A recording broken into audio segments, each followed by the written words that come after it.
नमस्कार दोस्तों। आज हम एक ऐसे टर्म के बारे में बात करने वाले हैं जो पूरी दुनिया में बहुत तेज़ी से फैल रहा है। जिसे कहते हैं रिवेंज क्विटिंग। हमने साइलेंट क्विटिंग तो सुना था, जो एक शांति से बेयर मिनिमम काम करके एक कंपनी में बने रहना और थोड़ा थोड़ा काम करना और बने रहना, बट क्विट नहीं करना। बट ये जो रिवेंज क्विटिंग है ना, ये असल में क्विट करता है। ये एक प्रकार से गुस्से में या भावनात्मक रूप से या किसी अपमान के बदले किसी नाटकीय ढंग से नौकरी को छोड़ने के टर्म को रिवेंज क्विटिंग कहा गया है। ये बहुत तेजी से बढ़ रहा है।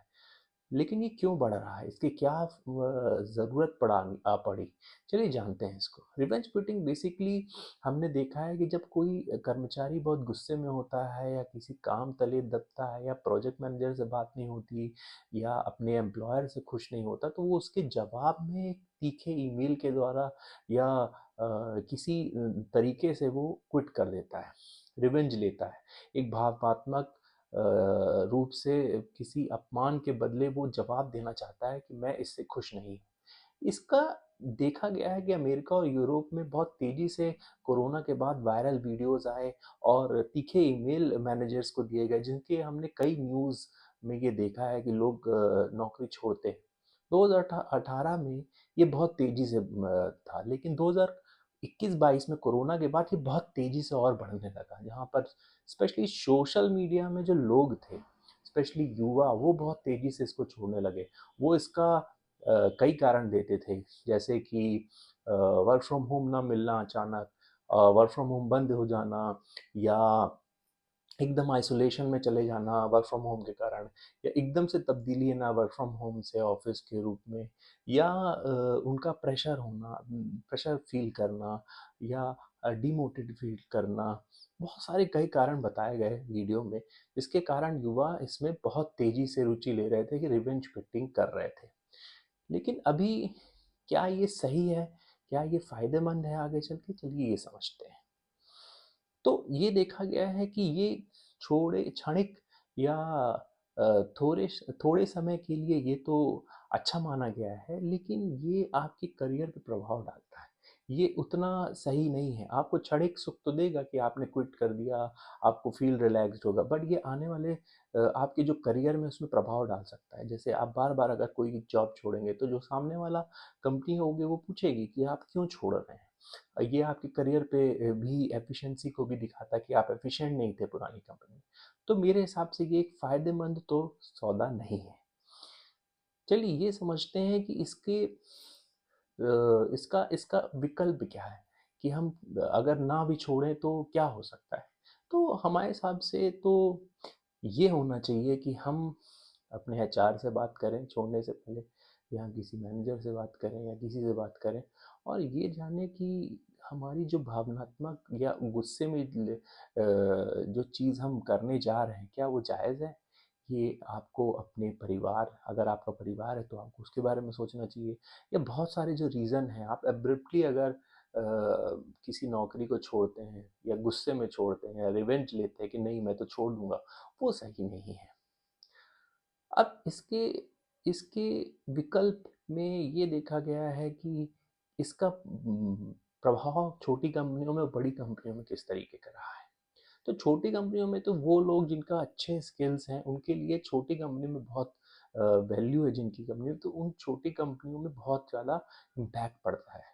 खासकर कि जो लीडरशिप रोल्स हैं या टेक्निकल रोल्स हैं या सॉफ्टवेयर डेवलपमेंट के रोल हैं, इनमें देखा गया है कि बहुत ज़्यादा प्रभाव पड़ता है, क्योंकि छोटी कंपनियों में कंपनी साइज़ कम होता है और अचानक से कोई ऐसा इंसान जिसकी वैल्यू बहुत ज़्यादा हो वो छोड़ के चला जाए, तो उसको वापस से रीफिल करना इट्स बिकम इम्पॉसिबल। बड़ी कंपनियों में इसका प्रभाव कम होता है, बट बड़ी कंपनियों में वर्क कल्चर और जो कल्चर होता है या एक लाइन ऑफ हियरार्की है एम्प्लॉयज़ की, वो थोड़ी डिसबैलेंस होती है। उसमें बहुत बड़ा इम्पैक्ट आता है और तेज़ी से अभी देखा गया है कि बल्क में रिवेंज क्विटिंग हुई है कुछ समय में, 3-4 सालों में। वो एक प्रभाव डालता है, इसीलिए हमने देखा है कि हायरिंग एंड फायरिंग का जो कॉन्सेप्ट है, एट्रिशन रेट इतना हाई है, लोगों को सही सैलरी नहीं मिल रही है, या बहुत स्ट्रेस है, या अपने फैमिली मेम्बर से वो नहीं मिल पाते। यही एक चीज़ें देखी गई हैं कि फ़ायदेमंद तो नहीं है, लोगों को इसके बारे में सोचना चाहिए और समझना चाहिए कि आने वाले समय में उनके कॉन्सिक्वेंसेस क्या होंगे, उनका प्रभाव क्या होगा, उनका दुष्प्रभाव क्या होगा। तो उसको मद्देनज़र रखते हुए लोगों को ठंडे दिमाग से सोचना चाहिए कि वो क्विट करना चाहते भी हैं कि नहीं चाहते। देखिए, ये देखा गया है कि बैचलर्स लाइफ में ये रिवेंज क्विटिंग का कॉन्सेप्ट बहुत ज़्यादा प्रोमिनेंट है। बट अगर वो इंसान मैच्योर है या परिवार वाला है या उसकी फैमिली है, तो वो फिर बहुत ज़्यादा डिफ़िकल्ट हो जाती है सिचुएशन अगर आप रिवेंज क्विटिंग करते हो।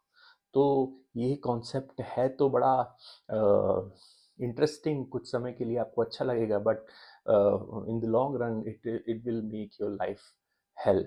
सो आई फील कि आपको बहुत सोच समझ के, बहुत सोच विचार के ऐसे स्टेप्स लेने चाहिए। मैं अपना अनुभव भी बताता हूँ कि मैंने पिछली कंपनी जो है वो अ, इसी टर्म को मेरे इसी कॉन्सेप्ट को लेते हुए मैंने छोड़ी थी। बहुत रिवेंज क्विटिंग टाइप का कॉन्सेप्ट मैंने अपनाया था और मैंने एब्रप्टली अपनी कंपनी छोड़ी। तो मुझे लगता है कि कुछ बातों का ख्याल रखना चाहिए, स्पेशली कि क्या वो कंपनी आपके लिए फ़ायदेमंद, वो जो स्टेप है आप ले रहे हो रिवेंज क्विटिंग का, वो फ़ायदेमंद है उस पर्टिकुलर टाइम में आपको। इसमें 2-3 बातें हैं कि जैसे कि आप की अगर सैलरी अच्छी है and if you are bachelor and you have another job, अगर आपके पास दूसरी जॉब हाथ में है तभी आप छोड़ें, वरना नहीं छोड़ें, क्योंकि आज के डेट में ईज़िली जॉब मिलना बहुत मुश्किल है। या आपके पास कुछ समय बिता लिया हो आपने उस रोल में, तो आपका एक निश स्किल डेवलप हो गया हो, क्योंकि निश स्किल डेवलप होने से आपको फ्रीलांसिंग करने में भी ईजी होता है। तो आप हो सकता है कि रिवेंज क्विटिंग कर सकते हो और दूसरी जॉब मिल सकती है। बट अगर आपका करियर स्पैन बहुत छोटा है और आप एब्रप्टली उस जॉब को छोड़ रहे हो थिंकिंग कि you will get a different job easily, no, this is a very competitive world and you will not get a job. ये मैं खुद महसूस कर रहा हूँ, मुझे 6 महीने हो चुके हैं, but it's difficult, you will not get a job. अगर आपका करियर स्पैन छोटा है, स्किल निश नहीं है, या आपके पास फैमिली बर्डन है, या कोई रिस्पॉन्सिबिलिटी है, या आपने हो एजुकेशन लोन ले रखा हो, या किसी भी टाइप का लोन ले रखा हो, तो आपको रिवेंज क्विटिंग नहीं करना चाहिए until unless you have a job। और बेसिकली ये देखा गया रिवेंज क्विटिंग में most of the time more than 50% employees wanted to you know ये चाहते थे कि वो रिवेंज क्विटिंग करें। 50% ज़्यादा युवा, ये ग्लोबल एक सर्वे हुआ था 2023 में, जिसमें ये पाया गया कि 50% से ज़्यादा युवा चाहते थे कि वो रिवेंज क्विटिंग करें, और 16% इसमें से मेल के एम्प्लॉयज़ थे जो चाहते थे कि रिवेंज क्विटिंग करें। तो मेरे हिसाब से ये एक अच्छा ऑप्शन है for the time being, but in a long run it will impact. Thank you so much. शायद ये आपको अच्छा लगा हो टॉपिक। Thank you.